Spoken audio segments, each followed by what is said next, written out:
Bonjour et bienvenue sur la Web TV du Journal Toulousain. Nous recevons aujourd'hui Frédéric Brasiles. Bonjour, bonjour le public. Merci d'être venu ici au sein de la rédaction du Journal Toulousain pour répondre à nos questions. Merci de m'avoir invité. Alors on va entrer dans le vif du sujet. Avant de parler de politique pure, vous vous êtes fait connaître pour un combat bien particulier qui est celui qui vous a opposé à la mairie sur le sujet du tram Garonne, puisque vous avez été à la pointe du combat avec l'association APAT, donc l'association pour un autre tracé. Pourquoi avoir combattu ce projet de tram Garonne? Alors déjà, l'APAT, l'association pour un autre tracé, veut dire ce qu'elle veut dire. Ça veut dire qu'elle est contre ce tracé et pas contre les transports en commun. Ça, que ce soit bien clair, je ne suis même pas venu en voiture, je n'avais pas de voiture jusqu'au tramway, pour tout vous dire. De là, quand Pierre Cohen a présenté ce projet à Toulouse et aux Toulousains, il l'a présenté dans le cadre légal de la concertation. Le problème, c'est que dans une concertation, il faut être force de proposition. Or là, on était loin de la force de proposition, on était plutôt dans la force d'imposition. Ça veut dire que vous déplorez un passage en force sur ce dossier? Ah, c'est un passage en force complet, puisque quand vous avez une association telle que la mienne, qui représente 25 000 adhérents, qui est allée au tribunal administratif, qui a gagné, qui a fait suspendre les travaux sur l'intérêt général, il faut le savoir, et sur le coût, sur la pollution. Oui, c'est clairement, on s'est battu pour les citoyens et il a été imposé à des fins politiques, soyons clairs. Quand Pierre Cohen fait le forcing pour que ce soit fini le 20 décembre, on imagine bien les élections arriver à bout. Alors justement, j'en viens à ce fameux 20 décembre. Ce tramway que vous avez combattu, ou du moins son tracé, arrive comme cadeau de Noël annoncé aux Toulousains. Alors vous dites quoi aux Toulousains? C'est un peu comme un cadeau de Noël. Des fois on a un bel emballage et quand on ouvre on est très déçu. Et aujourd'hui les Toulousains s'aperçoivent immédiatement que l'excuse de Pierre Cohen de dire que les bouchons engendrés étaient dus aux travaux, en fait ne le sont pas du tout, puisque l'emprise des travaux était exactement la même que l'emprise du tramway.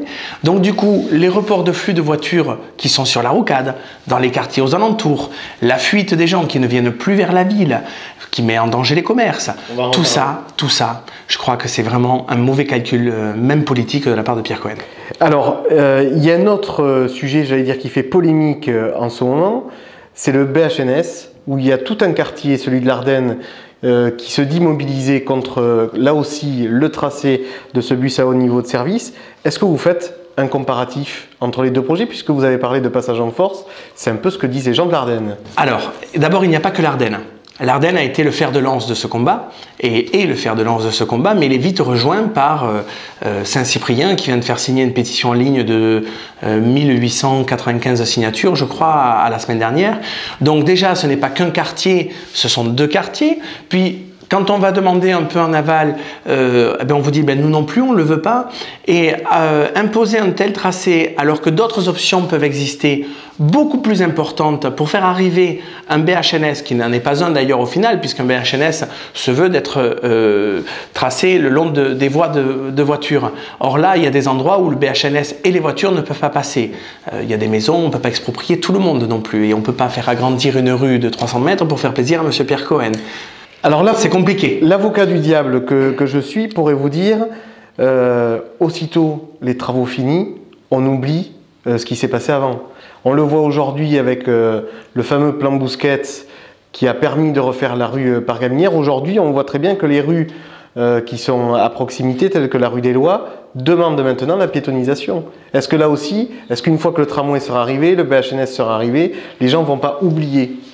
Alors, déjà, vous m'amusez beaucoup avec la rue des Lois, parce que comme on arrive bientôt en période électorale, Pierre Cohen a juste fait boucher les trous, tentant d'améliorer un peu cette rue et prenant les Toulousains un peu pour des ânes, et je le regrette vivement parce que ça fait des années, ça fait plus de 6 ans qu'il le demande, et je regrette vraiment que Pierre Cohen les ait pris comme ça. Non, les gens n'oublient pas, parce que les gens peuvent trouver un projet ambitieux s'il est serviable à la communauté. Or là, ce n'est pas du tout le cas. Les gens tous les jours vont travailler et ce n'est pas un tramway qui va des arènes au Grand Rond, qui relie 2 bouches de métro, dans lequel on n'a fait aucun parking et sur lequel on a enlevé des centaines de places de parking, fait que ce tramway, personne ne le prendra. Et les Toulousains l'ont bien compris. La rogne des Toulousains, elle est grande. Il faut pas croire que parce que c'est fini, les gens vont s'accoutumer au fait. Ils vont être obligés de faire avec. Et payer 120 millions d'euros jusqu'à 150 millions d'euros pour des travaux qui ne correspondent pas à nos besoins, c'est quand même un vrai scandale. Alors, votre autre combat, c'est celui des commerçants, où vous dites que justement ces projets de tramway et de BHNS entre autres mettent en danger les commerçants toulousains, intramuros. Alors ça c'est clair, quand vous avez un tramway qui coupe un quart, je vais dire, du cercle que représente Toulouse, et que l'accès du Saint-Gaudinois par même un plus grand quart, puisqu'on peut le prendre plus large, l'entrée des arènes, l'entrée par l'avenue de Muret, l'entrée par Ampalo, l'entrée par le Buscat, ces 4 entrées dans Toulouse principales sont bloquées par le tramway. On le voit tous les matins, il y a d'énormes bouchons, ça n'avance pas, on est congestionné complètement, le flux se fait sur la rocade. Du coup, toute cette manne financière qui vient faire vivre le tissu social par la clientèle de passage, par la clientèle de week-end, elle se reporte dans les grandes surfaces et on tue le commerce. Et quand on tue le commerce, on tue la proximité. Quand on tue la proximité, on tue le lien social. Alors Frédéric Brasiles, on vous a connu et on vient de le voir très vindicatif et très offensif sur certains sujets. Aujourd'hui, vous avez choisi de passer du terrain associatif au terrain politique. Vous serez colistier de Jean-Luc Moudenc aux prochaines municipales. Alors, c'est un des points positifs. J'ai rencontré Jean-Luc Moudenc pendant mon combat. J'étais allé voir tous les politiques. Jean-Luc Moudenc a été le seul à prendre position fermement dans notre sens. J'ai rencontré un homme de conviction qui maîtrisait la ville, qui était charismatique. Donc du coup, quand il m'a proposé de venir avec lui sur la liste, avec son principe de dire je prends la moitié de ma liste avec des gens comme vous qui sont engagés dans la ville, qui ne sont pas des politiques, c'était enfin donner le moyen à des gens comme nous de se battre contre des politiques. Alors l'attaque qui vous est faite directement par les socialistes, c'est de dire mais tout ça c'est de la fausse société civile.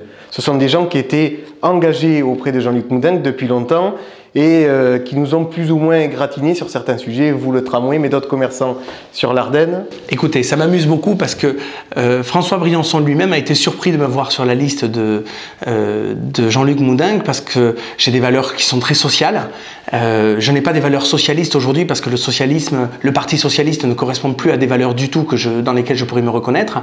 Par contre, Jean-Luc Moudenc est un homme centre-droit, pondéré, qui va vraiment dans une politique de ville qui me plaît et qui me correspond tout à fait. Et encore une fois, les socialistes, vous savez, la meilleure défense, c'est l'attaque. Et quand on se sent dans un coin de ring, généralement, on essaie de donner la dernière pêche, mais là, j'ai peur pour eux. Dernière question, est-ce que le climat national, la grogne qu'il existe aujourd'hui contre le gouvernement Ayrault, va peser sur cette élection municipale? Je pense que les Toulousains ne sont pas dupes. Ce qui est fait au national est fait dans le cadre toulousain aussi. Vous voyez par exemple, Joël Carreras avec Pierre Cohen sont venus demander 10 000 € à notre association au mois de juillet parce qu'on n'aurait pas eu légitimité à faire cette démarche judiciaire. Le tribunal nous a encore fait gagner, disant que c'était un déni de démocratie, ni plus ni moins. Quand un parti politique s'en prend à des associations citoyennes qui se lèvent contre eux, c'est extrêmement grave. C'est un déni de démocratie. Donc je pense que ce soit au niveau associatif, que ce soit au niveau toulousain, que ce soit au niveau national, aujourd'hui les politiques en place ne correspondent pas du tout à nos besoins.